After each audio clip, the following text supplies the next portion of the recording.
Yes. Please go ahead. I'm listening to you. But for a president, does he say you need to have a sound mind and yes. What are the qualifications? Certainly, a retired president cannot be president. A PhD holder or a master's holder. It doesn't say that. Some of the decisions taken by our people in government, some of them are not matured. They are not supposed to be. They are not able to differentiate between right and wrong. Anything that comes their way, they just put it. Most grateful to you. That is my concern. That is my worry. Thank you very much. How can the president just get up all of a sudden, do anything he wants, and nothing? The constitution does not hold him. He does everything he wants. Well, he appoints and fires. Well, thank you very much. He will carry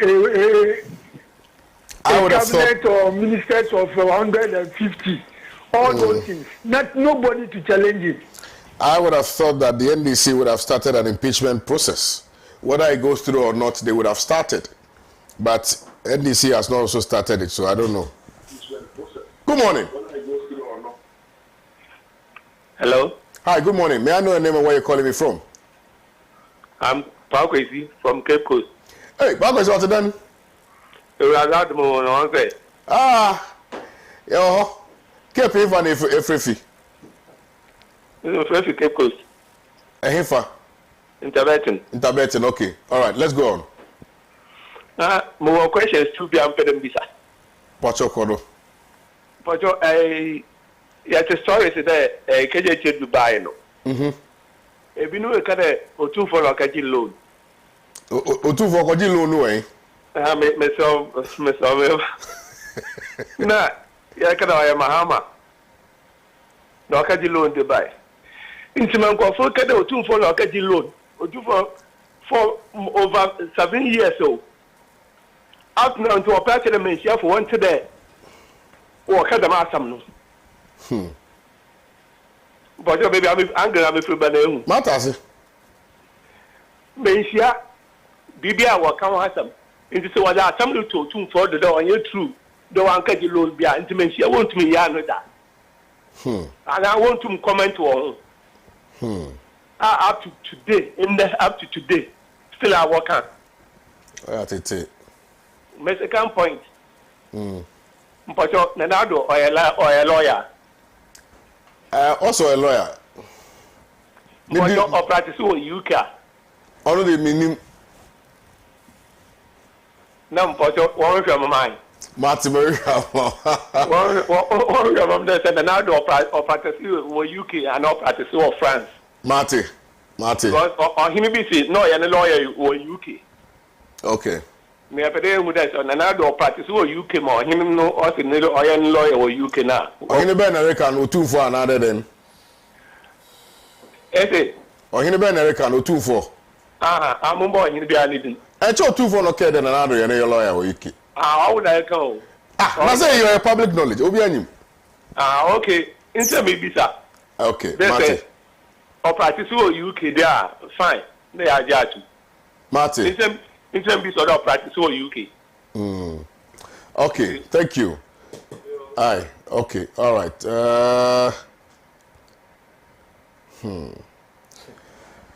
Well, I think I will not proceed with the calls anymore. Hello. Do I have a final caller? Okay, you are my final caller for this morning. Good morning. Tell me your name and where you're calling me from, please.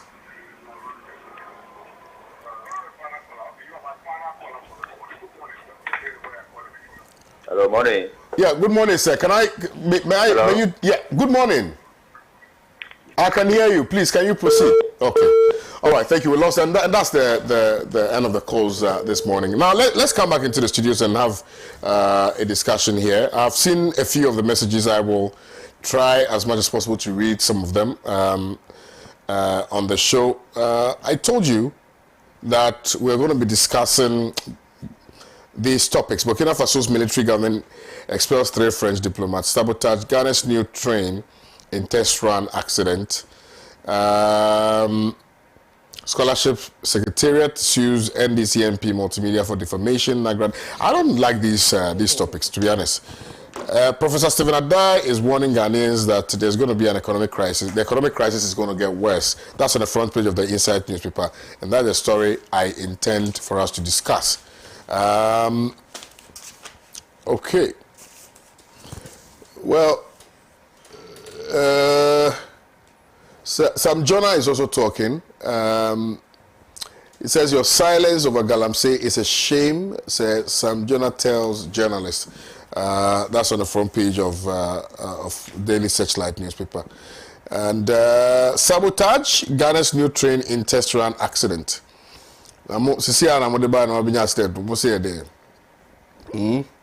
Anyway, okay.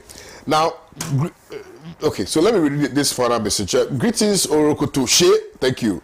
And your late panelists, I agree with you, and I'm very, very upset with them. Please remind viewers about the contact line for the expose documentary agenda. I always tell Bless and KOD this. Thanks for visiting Nkrofo and not Tadi alone. Did you feel the stench and man-made bramps along the rubber plantations? I did. If you were shocked about the Ismail rules, then Wasa rules can give you coma. Ask Ambassador Sampiali. Hey, I said, can give me coma. Good morning, Osman. How are you? Good morning. Good. All right. Let's proceed and discuss the issues. On the front page of the Inside newspaper is, rather, let me take this quick commercial break. I'll be back shortly. Stay with me. Quick commercial break. I'll be back.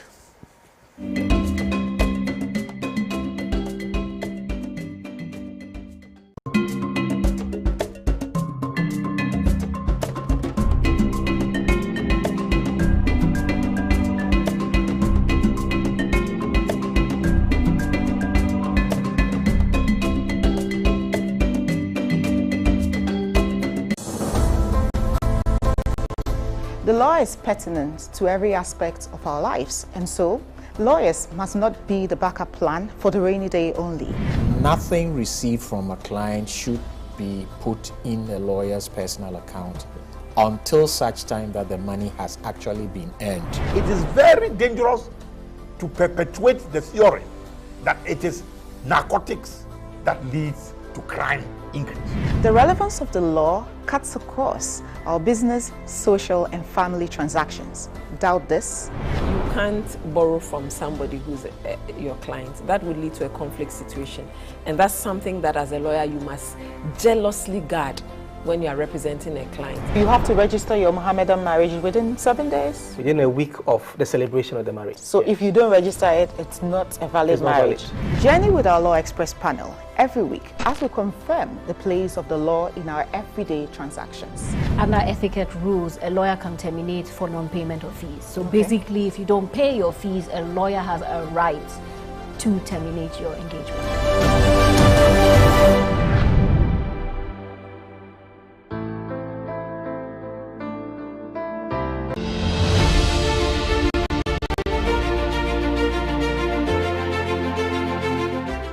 It's also a little bit of a cliche. I mean, we're all used to the James Bond scene, as it were, with all the ambassadors sipping champagne and seeming to do nothing else but dine and sip champagne at receptions. That is not true. That is a misconception of the time and the nature of the work. Diplomacy is not devoid of accountability. Everything that matters in Africa matters to Europe as well. Be it demography, be it economy, be it security, be it culture.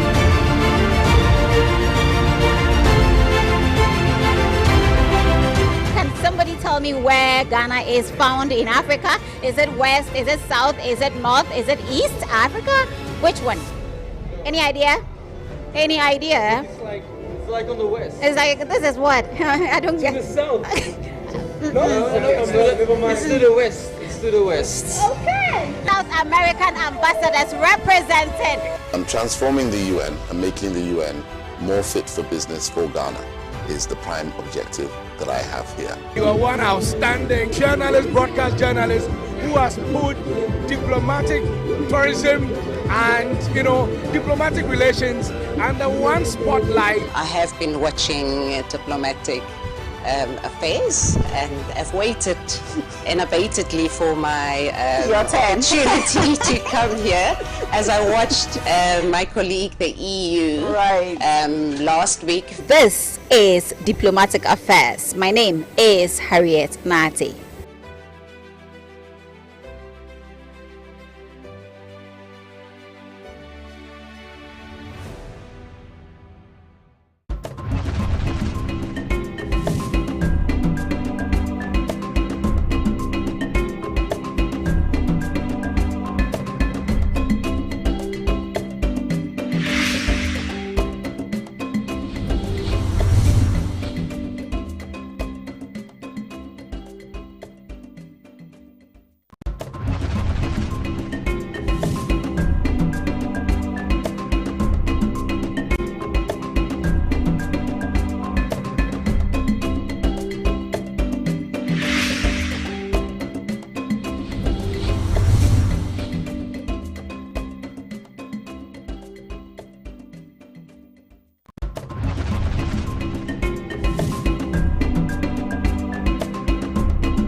Right, welcome back. It's still the morning show. Good morning, Africa. Welcome to the review segment of the show. We're already far behind. So, without further ado, we'll get straight into the conversation. KWAME OWUSU DANSO is mic'd as a guest this morning on the show. Also, Osman Ayariga is the Deputy National Youth Organizer of the National Democratic Congress. And KWAME has had to sit in because the guests who are supposed to be here 1 hour later are still not here. So, and of course, we can't let the show just stay like that. So, KWAME would have to, sit in. KWAME, thank you so much, by the way. Yes, exactly. Yeah. Even Osman Ayariga, who is in opposition, who is supposed to always be punctual, was extremely late. And this is not the first time. This is the second time. That's why I'm not talking to him this morning. No, I'm not. No, Osman, please. No, I came very early. But I had a special problem. I had to take a red. I can't stay. Ask him. I was here. Yeah, he told me. I was outside. Ask him. I was here. As early as you're a lawyer. No, you come to court and you are sitting in your car. No. And your case is at 9. Then you go after the fact. Then you go and tell, because if you had a special case I had to do it. Very special right to do it. We've selected 2 topics that I'm quite sure that my panelists here would do justice to. Ghana's economic crisis to get worse. This is a story that is the banner headline of the Inside newspaper, and it's coming from. You understand, he's here now, the case may even escalate. Ghana's economic crisis to get worse. Professor Stephen Adair warns Ghanaians, and also Ghana's debt surged under NDC. Professor Bano, or Dr. Frank Bano, making this particular comment. But without further delay, we'll get straight into the first conversation. That is the banner headline of the Inside newspaper, where the renowned economist Professor Adair is telling us, or is giving us a warning that look, if you think that you are feeling the economic pinch, then you should brace yourself for more, because it is going to get even worse. With just a few months to election 2024, Ghanaians have been hoping, or were hoping, that this government would ease things, but it appears that the hardship is still on the upward trajectory. Without further delay, I would permit Osman to start the conversation on this particular topic. Yes, good morning to you, Glenn. Good morning to my brother. KOD, it's always been pleasant to be with you. You're doing a fantastic job for Pan Africa. You are the saving grace.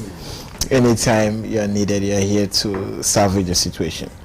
Now, I mean, before I even go into today's issues, I want to send my sincere condolences and sympathies to our former deputy woman organizer, Mamie Fua, who is currently a deputy director for IRD, that's International Relations. I think she's burying her father today, and the funeral is at the, I think, Burma camp. So from here, I'll be going there. So I just want to send this word of sympathies to her, and to all NDC members who are within Accra should also make it a point to come and sympathize with her. Now, to the good old, I don't even know whether I should add good, but to the old Professor Stephen Adai. You know, I'm used to adding good when I have to add the word old, but not every old person is good. And as they say, not every old person has wisdom. Wisdom doesn't just come with age. Sometimes you can be young and be wise. People can be old and not wise. I'm not saying he's not wise. Or they can be old and be otherwise. Thank you. They can be old and be otherwise. I'm not a fan of denigrating or insulting older people.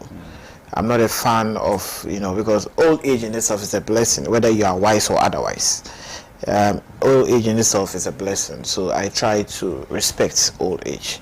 However, I also make my point strongly against certain utterances that come from people irrespective of your age, and I make that forcefully without any form of disrespect. Professor Stephen Adai, I'm finding it very difficult to deal with him, because the way I would have loved to deal with him, if he were my age mate, I would have dealt with him in a different way. But as I said, because of his age and my upbringing, I'm being a bit careful. I'm surprised today he has found his voice and he's talking about the current economic crisis we find ourselves in. I remember, as soon as MPP came into power, he was appointed to some board. He was appointed into various boards. He made it his preoccupation to attack John Mahama every time he was given the least opportunity. Instead of speaking to the ills of this government, every time he was faced with a microphone or a camera, the first thing he did was to attack the erstwhile John Mahama's administration and the persona of the former president. He made it his occupation to be attacking the former president. And I thought that a man of his pedigree, level, and age should have been interested in national issues. But he decided to delve into the political boxing arena. You know, the NDC, MPP kind of politics. And that was when I lost it. Every scintilla of respect or modicum of respect I had for Professor Stephen Adai has evaporated. So I do not have an iota of respect for him whatsoever. I expected Professor Stephen Adai to be saying the things he's saying today about 4, 5, 6, 7 years ago. If he is an economist, what he thought that he wants us to believe, he should have known from the word go that the rate at which this government was borrowing, the rate at which this government was spending, and the rate of corruption, the rate at which stealing, theft was ongoing in this government, we were heading in the wrong direction. Our debts were unsustainable. We were borrowing at high rates. Our currency was depreciating at an alarming rate. In all of this, he couldn't say anything about all of these things. Yet, every day and night, all he could talk about was John Mahama, John Mahama, John Mahama. What is it that he has seen today that the lives of Adongo didn't, or the lives of Adongo saw many years ago that we kept warning? If he is a professor, what's the sort that he says he's an economist, and you allow just young men like Honorable Adongo to have been warning this country 7 years ago that we were headed for a crash. We were heading in the wrong direction. Where was Professor Stephen Adai all this while? Where was he when the current NPP government started borrowing from that Franklin Templeton bonds and all of those transactions? Where was he when we told him that this government excessive penchant for borrowing was because the more the finance minister borrowed, the more he made money through his bookkeeping? Where was he? Where was Professor Stephen Adai when the debt of this country moved from about 50, debt to GDP ratio moved from about 56%, now hovering above 100%? Where was he when we were heading to those outrageous numbers? Where was he? Why is he now speaking? Who is he advising? He should be advising his colleague who is 80 years and above, who doesn't care about this country. He should have been advising Nana Addo Dankwa Akufo-Addo. He's now telling us that Ghana's economic crisis to get worse. Professor Stephen Adai warns guy. Who is he warning? Who should he be warning? You and I, are we in charge of our fiscal discipline? Are we in charge of our monetary policies? No. It is his own friend, his age mates. I don't know what is wrong with these old people in this country. With the greatest of respect. We all expected that these old people in this country will be able to steer the affairs of this country to the right direction.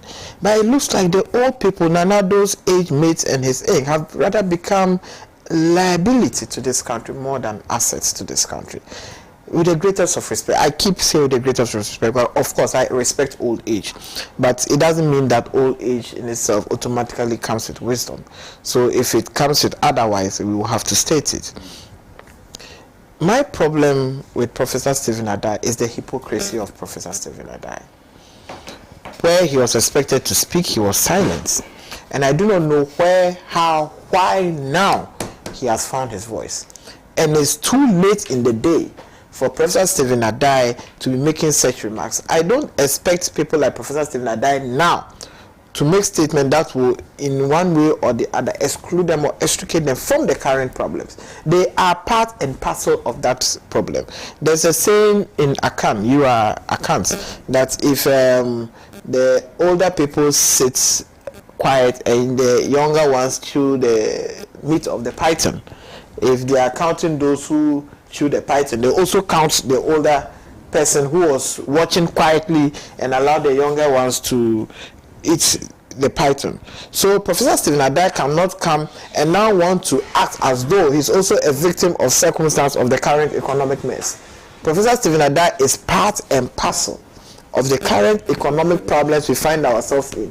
Because if you are an economist and from the beginning of this economic downturn you couldn't even speak to it, you couldn't advise the government, and today you've now found your voice, I think he should spare us this double standards. You should spare us this hypocrisy. And you cannot blow both hot and cold air from the same mouth. He should have spoken many years ago.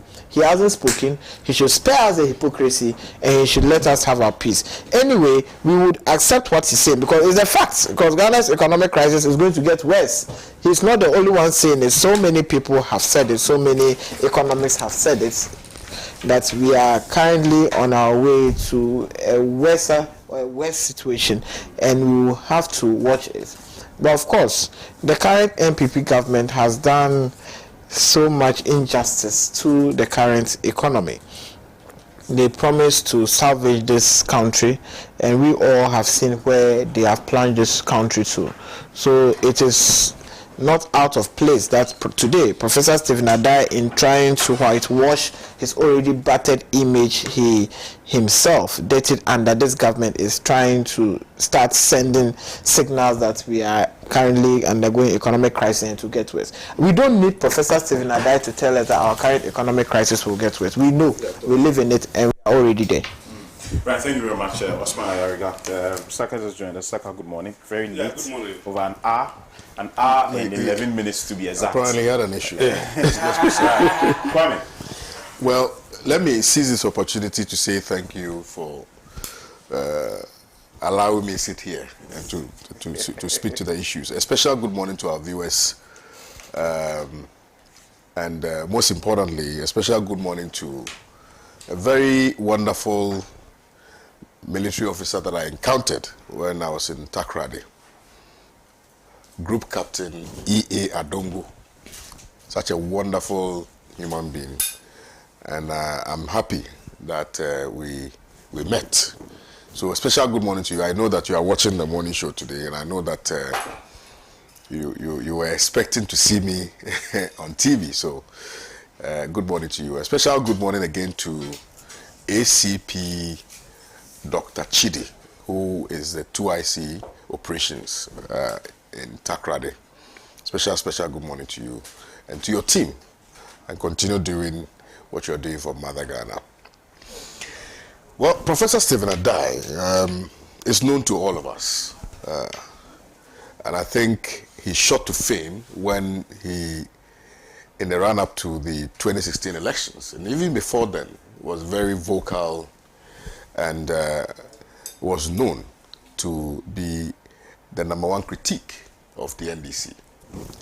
Indeed, he was on countless occasions, questioning the credibility of the NDC administration and questioning the character and integrity of former president, now flag bearer of the NDC, John Dramani Mahama. And indeed, at the time, justifiably so, we were faced with some economic challenges, and therefore they found it expedient to question the administration of John Dramani Mahama in order that we could better the lives of the Ghanaian people, in order that things could work, and in order that we could be able to see the way forward in terms of our economic activities. And so I wouldn't fault him at all when at the time he found a need to criticize former President John Dramani Mahama. Government is of the people, for the people, and by the people. And the only way we can ensure strict accountability is when people with conscience and with reason are able to identify the ills in the economy and are able to put the feet of government to the fire of responsibility. And therefore, anybody could have done that. It shouldn't have only taken Professor Stephen Adai to question former President John Dramani Mahama and his NDC administration at the time, because at the time, clearly and indeed, we were faced with some challenges. Clearly, indeed, we were faced with DANSO. And so it is rather very surprising that my brother Ayarga would say that he is surprised that Stephen Adai is talking now. I don't think that he is barred by any stretch of doubt to, in my mind, to speak to what is currently happening. If he finds that there's an issue in this country that he wants to talk about, he can talk about it. He's still Ghanaian. And he has, even the Constitution enjoins us to make sure that we always defend, the country. And therefore, it is with very little doubt that I want to believe that Osman Ayarga would criticize Professor Stephen Adai, when now he's saying that the current economic crisis will worsen. Now, the economic situation we have in this country undoubtedly is poised to worsen due to several factors. And I think that those factors are known to all of us. High risk of high inflation is one of them. The depreciation of our currency is also another. And our reliance on volatile commodity, importation, rather importing a lot more than exporting is also another.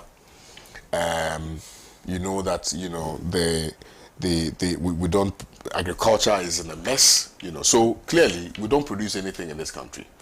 And on the basis of that, you are not able to internally generate revenue that will ensure that you balance out, your deficit. You also do know that government resorted to some domestic borrowing, and that domestic borrowing ultimately will add to the the economic situation that we have already. Absolutely. I'm talking about even the domestic borrowing, domestic debt exchange program. And also this government borrowing from within. You know about all of that. Now, it is important that significantly we look at least some data to guide us, and which data will now feed into the narrative so expressed by Professor Stephen Adai in pontificating that the economic condition may worsen. And I think that it is off the back, before I go to the data, of the fact that this current administration has consistently, without fail, pointed out to us that has pointed out that they are turning the corner in terms of of the economy. And it is also because this IMF program that we have, that they are expecting some $360 million to hit the bank, and that is what I believe they would use to ensure that they salvage what is left of the economy. And so they have given themselves some hope, thinking that once that comes in, then that will address the debilitating effect that of the economy that we are being faced with. So clearly, that there are some high debt levels. Ghana's public debt has been based on upward trajectory. So we are looking at about some 76% of GDP in 2023, and we are in 2024. We are in early 2024, so we can make references to 2023 data, because that can also guide us. So if you are looking at the data, we are looking at about 76% of gross domestic product, right? In 2023, up from 59% in 2019. So in 2019, GDP was around 59%, But in 2023, we're looking at some 76%. And that is rather very, very, very high. This high level of indebtedness increases the country's vulnerability to external shocks.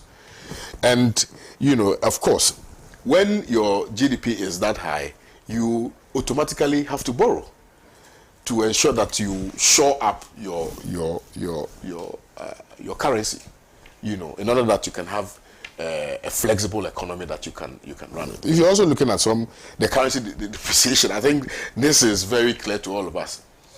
If you look at in 2023, the cedi depreciated by around 13% against the dollar. 2023 alone, against the dollar, the cedi depreciated 13%.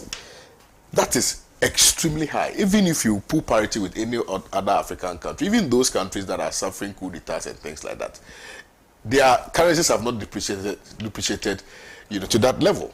So you're looking at 13%. Do you understand what I'm saying? And of course, it is once your currency depreciates, and because we are also an import reliance economy, what it means is that you have to change more cedis to get small dollar. So if, for instance, you were importing a commodity that originally would cost you, let's say, $100,000, right? And let's say at the time, the dollar was, let's say, maybe 9 cedis, right? It means that you don't need a lot of cedis to change to get the dollars, right? But right now, if you are looking at $100,000, you would have to change dollars up to about 13 Ghana cedis to be able to get $1. And you multiply that by $100,000. You multiply that by 13 Ghana cedis, and then you get the amount that you need for the same importation that you were doing in 2016. Because in 2016, dollar was around 4 cedis. Okay, cedi to dollar was around maybe 4 cedis, 3.4 cedis. It was around 4 cedis. That's my memory. I'm recounting from my memory. You can recount from your memory when you get your turn. I know, and I'm giving you what I'm giving you to Zafi. So that is the point. You understand? But right now, maybe let me grant him the 4.2. 4.2. Right now it's 13 Ghana cedis. In fact, 30.7. In fact, you remember at some point it went close to almost 20, and then it came down. And now it is also skyrocketing again. But that is where we are. So clearly, when you have currency crisis, it affects the economy, and it affects production, it affects importation. And because we are an import-driven country, obviously it will affect the way the economy is being run. So you are looking at 76% GDP. You are looking at some 13% depreciation of the cedi. Okay. Then if you also look at our fiscal deficit, so there's been persistent fiscal deficits, right? And that has been a great concern. Because if you look at, for instance, and fiscal is just how we manage our finances, how we spend, okay? Because you look at the revenue that they generate, and then how much of it, okay, is generated internally, how much of it is one that is supported by maybe the IMF and the Bretton Woods institutions, and how we spend those monies here. Do we spend them on infrastructural development, so that's capital expenditure, or we spend them on production? So how we spend that money is captured under the fiscal policy that drives the economy. So every government usually have what we call the fiscal policy, and the fiscal policy must guide every government in its expenditure, right? So because obviously when you are spending, you don't spend money that you don't have. You have to make sure that you have so that you can spend. And even if you are spending out of the borrowings that you have made, you have to spend it wisely, or in in a frugal manner, so that in the final analysis, when you are paying back, you won't pay back, a lot of it. So you are looking at with government spending consistently outpacing. So in 2023, the fiscal deficit stood at around 7% of GDP. 7% of GDP. Okay, reflecting government challenges in managing its finances effectively. Now, government will, for instance, give you a litany of explanations as to why they've not been fiscally disciplined. They will tell you that they invested in free SHS. They will tell you that they invested in one village, one dam. They will tell you that they invested in $1 million per constituency. They will tell you that they invested in one district, one factory, right? But clearly, if you go to the districts, you don't see the factories. You do not see the factories. So the question then becomes, what did we invest our money in? Okay? If you go to the constituencies, you don't see $1 million in each constituency. So clearly, the question then becomes, the haircut that we did, you remember that there was some haircut in order that government could generate. In fact, it even affected the common fund. The National Assembly Common Fund, it was affected. So there was some haircut in order that government could generate enough internally to be able to support government's project, right? So right now, the one district, one factory is Yamutu. One district, one factory, Yamutu. Definitely one village, one dam, Yamututus. Yamututus. So one district, one factory, Yamutu. One village, one dam, Yamututus. $1 million per constituency, obviously not. So that was also a deception. Free SHS, brilliant. So if you look at, in fact, if you check how much government invests in terms of its expenditure, you'll realize that, and Saka is here to correct me if I'm wrong, you realize that government invests a lot in free SHS, correct? So about more than half of the revenues that we generate in this country, okay, goes into free SHS. So the line of expenditure, if you're looking at the line of expenditure, you are supposed capital expenditure and all of those things. Government's priority has always been about free SHS, and so government invests more in free SHS than all the other policies that government may have generated in its manifesto or created in its manifesto.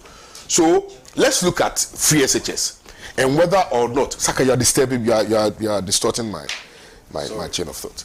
Let's look at free SHS and whether or not the investments that we have made in it have yielded some positive results. Because if you look, and again, he's here to correct me if I'm wrong, government invests a lot. More than half of whatever we generate is invested into free SHS. So let's look at the performance of free SHS.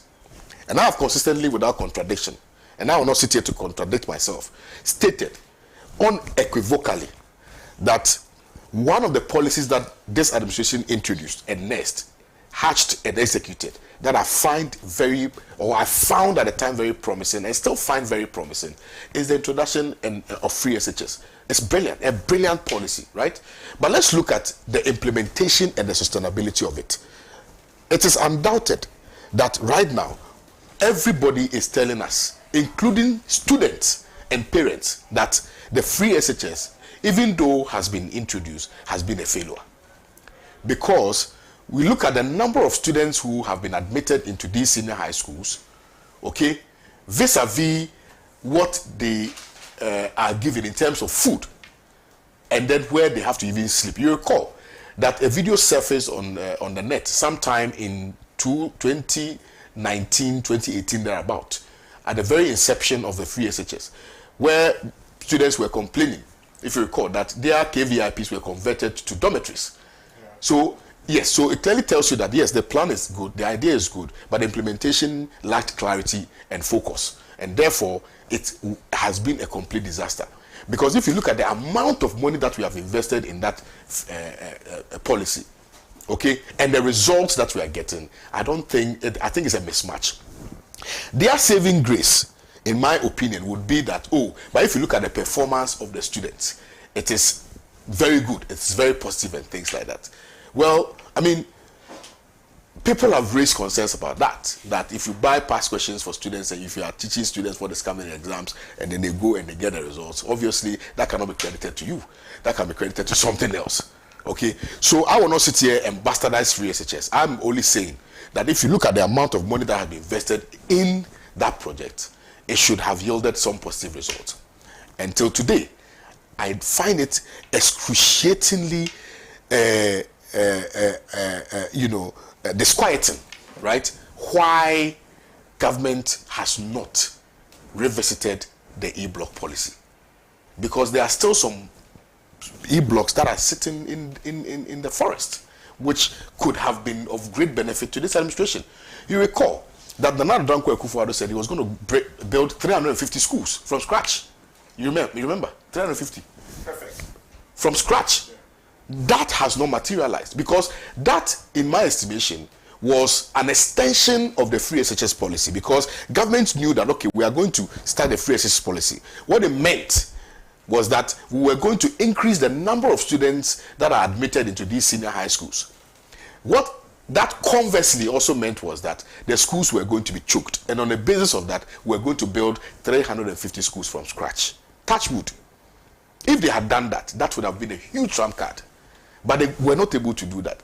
But if you are not able to do that, swallow the humble pie and then go back to the e-blocks which have already been built, okay, and are sitting in the forest. Use it, because it belongs to the state. It doesn't belong to the NDC, and that would have what? That would have helped. Now, let's look at structural inefficiency. So we are looking at the key sectors such as energy and agriculture. Hindering, is my time up? Hindering productivity and economic diversification efforts.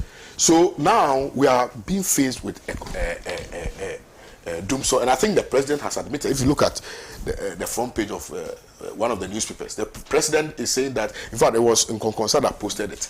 I don't know where the president said that, maybe it may have been in Kumasi, that the president said that, we should have patience, and that he admits that we are going through some energy crisis, but they will resolve it. You see, the hypocrisy in that statement is what baffles me. Did you have the same patience for John Dramani Mahama when we were being faced with DANSO? Okay, you didn't have that patience for John Dramani Mahama. Indeed, the man told you that I was investing hugely in ensuring that we were able to generate enough so that we will have enough to supply inwardly and then export whatever was left. But the MPP administration didn't give John Dramani Mahama the chance and the patience to be able to do that until he fought it, through and was able to. I went to Takwa and I saw car power. I was so exhilarated when I saw car power. It was sitting there. You understand? And Mary, we know the story now, that it's been transported to Kumasi and renamed.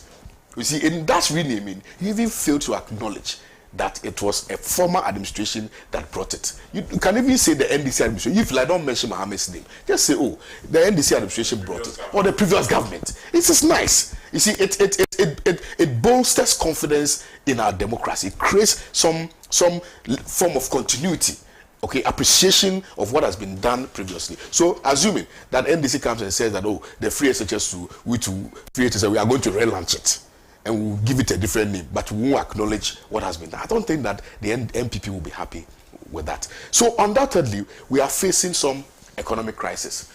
And the economic crisis stems from our own decisions that we have made. The decision in terms of our inability to be physically disciplined, okay? And also the fact that we have resorted to taxation, more taxation rather than production. And finally, that we are facing some energy crisis, which energy crisis, okay, was used by the MPP administration largely for the purposes of what? Of campaigning and subsequently winning an election by reason of that particular assertion that they made, that former President Mahama was incompetent. Right. Thank you very much. Thank you very much. Now let me come to Saka. Saka. Yeah. Sure, there's a lot you have to say. There's a lot. And I'm just hoping that I'll get a lot of time to say a lot of things. If you had come early, you have gotten a lot of time. Yeah, first of all, the topic is about Ghana's economy in crisis, Ghana economic crisis to get worse by Professor Stephen Adai. And I can, first of all, let me greet viewers, the President, Nana Dankwa Akufo-Addo, and the flag bearer who will become the first or the first gentleman of the land come 2025, 7th January, inshallah. You see, the topic at hand, when Kwame was, analyzing, I thought it was some other topic because he pivoted and hovered around free SHS, DANSO, one district, one factory. So I got lost as to what we are even discussing. In that regard, let me take a cue from him and pivot. Because after what Stephen Adai said, I mean, it's a what do you call it? It's his own analysis. I did vehemently. Why? Vehemently. I mean, what did he say? Is a Ghana economic crisis to get worse? How? When everything is when there is positive trajectory in everything. When we talk about inflation, went as high as 54.1%. and came down to 23%, and we are still going down. No, we are around 25. 25. Yeah, we are 25 now. Yes. But it came to 23 and got to 25. No, you talk about inflation. You mentioned. Oh wait. GDP from 59% to 76%. That's what I said. I said GDP. And I said that the city has depreciated 13%. That's what I said. Yes. I said in 2023. That's what I said. But even the inflation you are talking about, like we are saying, it came down to 23. You said GDP what? Is it? What Saka is trying to... Oh no. Is it? Government did so badly that they moved inflation to 54%. Let me talk myself. And they're able to reduce it 25%. Don't worry. We should applaud them. Please. We should applaud them. By reducing inflation from 55%. If not 25, you also talk here. I'm saying GDP growth what? No, you spoke about inflation. You continue with GDP growth. You continue with inflation. GDP growth is not that high that you're talking about. GDP this year grew 2.9%. I said that in 2023. Go ahead. No. 2023 GDP grew 2.9%. We're not talking about. I didn't say growth. I said the total was 76%. My friend. Total of what? Go ahead. You're not listening to me. I don't need to clarify it. I don't need to waste. No, clarify it. Go ahead. Talk. Yeah, because it's not what you are mentioning. What you are mentioning is something else. But you see, debt to GDP. Maybe you wanted to say debt to GDP. Yeah. So okay, it's okay. Let me not premise my discussion on you. I'll let all that you said go. But the point is that there are a lot of things. There are a lot of things. Factual inaccuracy. Which one? A lot of things. The 1 million per constituency. I mean, all those things. When you go to the constituency, you will see 1 million. You want to see 1 million on the street lying down, so that you go and pay. So which constituency? No. You let me talk. Let's talk. So that's what has $1 million reflected in one central. $1 million.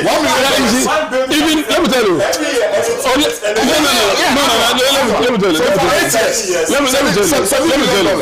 Let me tell you. You must be joking. Let me tell you. The $1 million. The ambulances that you see. So that's $1 million. The ambulances that you see moving around is part of the $1 million. You are not serious. So if you say if you go there, you won't see it. You have never seen the ambulance moving before. So the ambulance is $1 million. I'm saying the ambulance is part of the $1 million. I'm not saying the ambulance is $1 million. It is part of those $1 million projects. How much? Oh, please. How much is an ambulance? I am saying. $10,000. Look at this. Look at this. Maximum. Am I saying that the ambulance is $1 million? That's what they are saying. Oh, please. I mean, I said that the ambulance is part of the $1 million. Proceed, sir. Yes. So as for Stephen Adai, is creation of his own imagination. I mean, there is nothing. What do you call it? But you are serving your government. It doesn't matter. A lot of people serve in the government. Some good and some like him. You understand? You understand? There are ungrateful people all over. So he's ungrateful. Yeah, I mean, look at the kind of analysis that he does. Negative analysis, even in the face of positivity. People will try to create negativity. When even the IMF itself is saying that the government of Ghana is doing well and that we are meeting all the criteria that are set for us. And then somebody will come and say that, oh, things are not going well, from the way he's seeing things, it will rather worsen. I mean, how is it worsening? Our debt to GDP is improving. As we are speaking, it's better than when we took over from the ADC. I'm telling you. Yes, it's 71 today. Yes, NDC handed up. We took it 73.3 from NDC. Until in 2000. Listen. Listen. You people. Listen to me. Where are you quoting this from? Is it from your own imagination or from where? How? No, I'm asking what's the source? What's the source? When I'm doing my analysis, let me do it. No, but I'm asking the source. If you make go to the Bank of Ghana, I am and Ghana Statistical Service. Listen. Please let me talk. No, you should prove it. You should show us the source. Let me talk. I am saying when we took it from NDC, it was 73.3. He's right. 73.3%. In 2018, we did rebasing. 2016, it was 73.3%. See, in 2018, we did rebasing, and then the rebasing brought it to 56%. Yes. So, but that you see, and the harm 76%. Yeah, but the harm had already been done, and we entered the debt distressed country before the rebasing. So sometimes you see when we are discussing, then they will leave what they left, and then they will go and be talking about the rebase figure. Today, as we are speaking, this economy. This year, the figures that we banded around today, if we rebase the economy, that figure will also go down. But it does not, take away the fact that the figure was as high as it is today. So the NDC, when I talk about hypocrisy and we talk about double standard, it's the NDC rather. No, but you see, but something like because you see, agreed, 73.3% in 2016. Right? And I'm saying that it is 76. Hold on, you did rebasing. Brought it to 56.9%. Yes. And then that was in 2018. Right? Then in 2023, it shoots to 76%. What are you talking about? Even with the rebasing. Yes. That's what I'm saying. That's, you see, when we talk about rebasing, we won't go back to 2016 again. We have when we rebase, there's a rebase year. So today, if we are every 5 years from 2010, when we started doing the rebasing, we do it every 5 years. As we are speaking, it is about time we even do rebasing. And if we do rebasing, this figure will change. But the figure of 2016 will still remain. I agree with you. So this figure that we are now in 2023, 2024 figure is just a provisional figure. Bless, what's the purpose? But you see, what's the purpose of rebasing? But you see, the purpose of rebasing? Oh, the purpose of rebasing is to know the real estimate of the country. Fantastic. So like for instance, maybe you underestimate some of your your assets. Yes. You have certain assets that you should have added in your calculation of GDP. You didn't add those things. You've gotten it now. You now go back and add those things so that there won't be any underestimation anymore. It will now be in real time. That's how rebasing is done. But I'm saying that if you currently, as we are speaking, the debt to GDP is better than when the NDC handed it to us.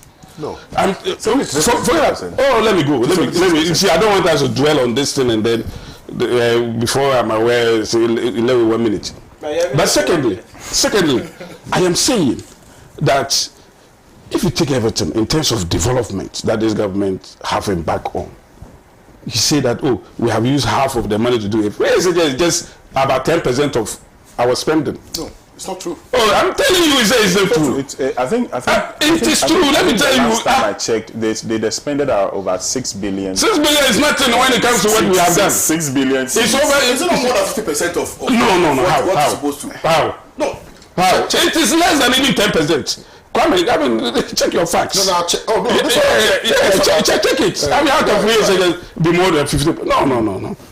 You talk about e-blocks. NPP should go and be doing e-blocks, that obsolete and archaic kind of education. Go and see STEM schools. One STEM school can build 20 e-blocks. How many of them are there? I'm telling you, we have about 10 STEM schools. Apart from 10 STEM schools. Oh, please. It's not true. You don't have. What is it? It is not true. And what is it? Go to 5 of them. Oh, you have about 5 of them. I think that you are doing Pan-African TV a disservice. No, I know. You are doing up to 10. I'm telling you. Please, don't derail my distance. Every Tom Dick. I don't want your time. Every Tom Dick and Harry knows that. No, I don't. Including even you. And I'm saying we already have 10 STEM schools that we built. Go to Ashanti region, even Greater Accra. Where you name it? Oh, please. Yes, please. Let me talk. But name the 10 for us. Why are you doing that? We just need with information. You want to know why I'm saying I'm just you said 10. You said 10. I said name the 10. You are not the host. But I want to know. I'm your co-panelist. This program will end today. I'm just seeing online that I am saying 7 STEM schools I am saying are operational. So how many are we building? How many of them are in the performance tracker? Is it about 5 or 6? Check. I'm saying 10, not 7. Name the 10. Oh, please, why? Why are you struggling? Why are you doing that? Why are you doing this? Don't let me use certain words on you, please. Don't let me use certain words on you so that it will mark the program. So, but I'm not. I'm saying that don't let me use certain words on you. Don't let me use certain words on you. Use words. I also use words. Don't let me use certain words on you. Don't ask me. You are not right to ask me questions. Let him proceed. That's not right. Let him proceed, kindly. Let him proceed. Yes, it is so as if I can mention all those things, but see, I don't want it to be like I'm here on his dictates. You cannot sit here and be dictating to me what to do when I'm doing my own analysis. Go to Abumusu. Go to Bosonchi. I mean, they are all over, littered all over the place. And I can mention all of them to you, but you see, I don't want it to be like you are subjecting me to your whims. And I'm saying that if you look at our achievement in the educational sector, we don't need to go and be doing e-block. How many did even the NDC do? They built some blocks in the bush And nobody, even those that the MPP came and completed, nobody even want to go there. The students don't even want to go there. We have ensured that we are modernizing education. We are doing smart schools. And they say that go and build e-block. So in terms of the economy, in terms of achievement, in terms of whatever, we have prudently used the money that we borrowed and generated for the benefit of the Ghanaian people. You talk about DANSO, that Nanado admitted this. I mean, can you compare the small challenges that we are going through? I use the word advisedly. Listen, I'm not trivializing. That's what I'm going to explain. That's what I'm going to explain. I'm saying that I'm using the word advisedly. I'm using the word small challenges that we go through because I'm doing comparison. If you compare what we are going through now to what the NDC subjected us to, this one paled into insignificance. So when the player, those who subjected us to 4 good years of DANSO, come and sit here and create the impression that John Dramani, what investment did John Dramani do in the NHS? No, I'm coming.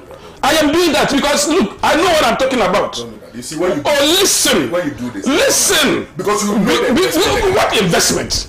The one that you are taking to listen. Let me tell you something. No, let me tell you something. Let me see. That is what you people have polluted the air.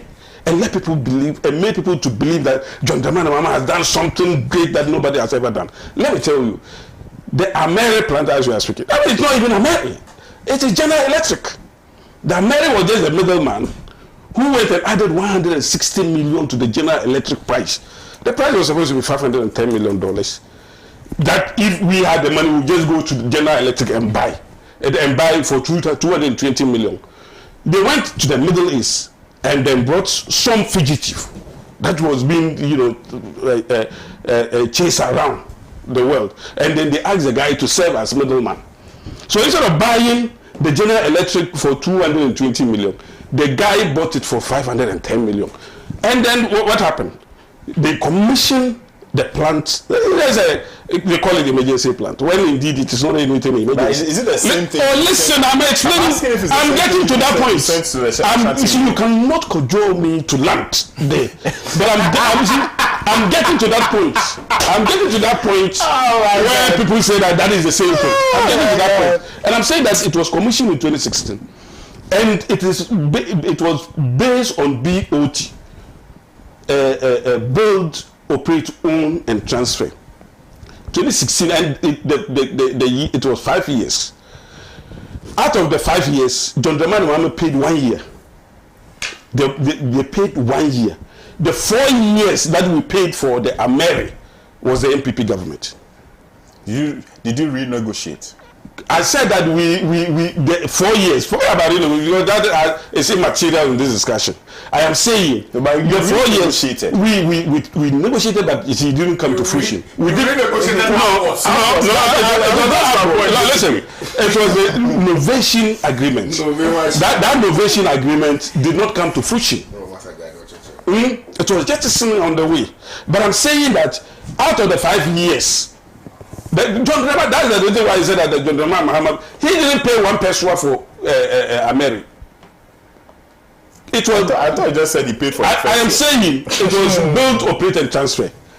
And during his time, okay, let me revise it. During his time, the machine worked for 1 year. The machine worked for 4 years under MPP before we own it. So if we are saying that between MPP and NDC, who actually paid for the Ameri deal? Even though it was negotiated for under the NDC government, when it comes to the solid money, the physical money that is used to pay for the plant, this government paid 4 years, NDC paid 1 year. So you cannot come and tell me that the borrowings that we did, part of it go to pay for the Ameri. You understand what I'm saying? And look, taking Ameri to Kumasi, Ameri at a point from 2001 was lying idle because of the take and pay agreement that the NDC people did. The take and pay agreement, they will just go and then see any IPP and say that, shall I come, we come and generate, we will buy fuel and then you generate for us. So whether you generate or you don't, we will pay. No, let me finish. I'm zooming on the Kumasi thing. So much. I would end on the Kumasi thing. Please, you have 2 minutes. Yeah, 2 minutes. You discuss it. 2 minutes. So let me let Ghanaians understand it. You confuse Ghanaians. Let me let Ghanaians understand it. Don't worry. You discuss it. You discuss it. That's the reason why I said that you pivoted. And for me, I asked for the indulgence of viewers to allow me to also pivot. Pivoted when you pivoted when the subject matter is about Seminadai. You were talking about all manner of things. You were talking about you talk about this. He argued. No, he brought a merit. He brought a reasons for which Ghana's economy. Listen. He accused Ghanaians. I don't listen to you. And it's for me. It's left with me to bring Ghanaians home. And I'm saying it is not NDC plants, because he even said that we didn't even have the KTC. That we didn't, the Nanado didn't even have the KTC to acknowledge John Mahama as this. You made that point, and then now you are telling me, I shouldn't even go there. Let me finish. Let me finish. Let me also do. I understand you. It's also not my basis of submission, but I'll make the point. And I'm saying that, you see, that General Electric plant has 10 turbines. Oh, Taliban, he spoke. Let me finish with America. Let me finish with it. See, you don't want Ghanaians to know the truth. Let me finish with it. It has 10 turbines. The thing was rotten in October day. And we decided that. Since when? Oh, I mean, since 2001, 2021. So we decided the same thing that you said you've been paying for the past 4 years, and you were allowing from 2020 you were allowing it to rot. Because the reason why it was being allowed to stay there without working was that the NDC had contracted take and pay agreements, and we cannot leave those take and pay agreements and go and take a measure, because those ones, whether you pay or not, you have to, whether you use it or not, you have to pay. And that was the reason why America, which is ours, we decided that let's put ours down and then use this one, because whether you use it or not, you have to pay. So I'm saying the 10 turbines, let me finish. I mean, you are not even interacting, but now finish this point. The 10 turbines, 6 of the turbines were taken out from the General Electric machine. And then we decided that let's take it to the Ashanti region, because they are facing energy crisis. And then VRE decided that, because VRE has a way of naming their plants. If you go to Tema, they decided to name it Kumasi Tema 1 power plant. One power plant. Right. And those Thank you very much. If you go to Tema, we have the Tema 1 power plant and all those. Thank you. So what is wrong with that? So let me say. So are you saying that the plant that belongs to Ghana government, we should allow it to stay there and not get used to it? No, that's not what is that what people are saying? We are saying that you should. And then if you are taking it also, why should you acknowledge when another pay for the right? Thank you very much. Saka, thank you, Saka. 2 minutes. 2 minutes. Yes. Now, this is a news item from the Minister for Education, Educhum, who said that they have only 7 STEM schools in operation. I'll show you. So for Saka to come and sit here and lie that they have built 10 STEM schools, it's a lie. This is from the Minister of Education. I'll show it to you. When please, when you were speaking, I beg you. But you're mentioning my name. Of respect. When I was speaking, I didn't mention your name. Because you lied. I didn't mention your name. Because you lied. Because you lied. I'm reading online. And I'm telling you that your minister says that you only have 7 schools in operation. Now, the next thing I really want to talk about, please, your shouting will not save you. I said, tell me the date. Your shouting will not save you. You lied to me on air. Now you are shouting, I should tell you the date. You say you've built 10. When they ask you to name the 10, you mention only 3. I mean, you can't come and sit here Friday morning and want to lie to the entire nation. Now, when we talk about energy generation in this country, the NPP shouldn't even be talking when the NDC is talking. What are you talking about? Car power, 225 megawatts. Where are you in this country? American power, 250 megawatts. Where are you in this country? Pontema, 220. Asogli, 180. You better shame. You better shame. Do you let me speak? Won't you let me speak? Won't you let me speak? Won't you let me speak? Won't you let me speak? You don't have shame. On the way to your own hometown. You don't have shame. On the road to your own hometown. Now you know how somebody on the way to your own hometown. I'm asking you. On the road to your own hometown. You know how you know how do you know how to be? Thank you very much. Thank you. What are you talking about? What are you talking about? The 2 megawatts, we can dash you that one. We can dash you the 2 megawatts. You know how I was talking about it, man. It's been a... You don't agree them to me.